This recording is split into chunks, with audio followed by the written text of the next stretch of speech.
কি নিয়ে এসছিস? আমরা মোমো পাড়ায় এসেছি, মোমো খাচ্ছি। খা খা খা। 6 পিস মোমো। 6 পিস দিয়েছে? হ্যাঁ। আরে গরম। পুরো বিশাল গরম। ও টেস্টি টেস্টি। খেয়ে দেখা, খেয়ে একটু বল তো খেয়ে কেমন হয়েছে।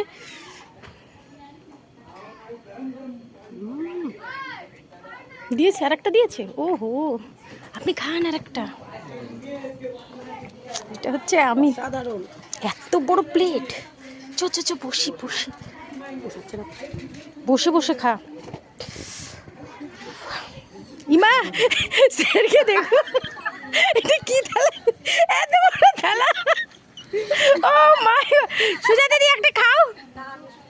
কেন একটা খেয়ে দেখো, একটা খাও। আরে মাংস খেলে কিছু হয় না, একটু তাকিয়ে দেখুন মোমোগুলো কত বড়, খুব টেস্টি। খেয়ে তাড়াতাড়ি বলেন, খান খান খান। টেস্টটা বলেন। অসাধারণ মোমো তো বল। বিশাল সুন্দর, আমি তো বলার আর ভাষা নেই কিছু।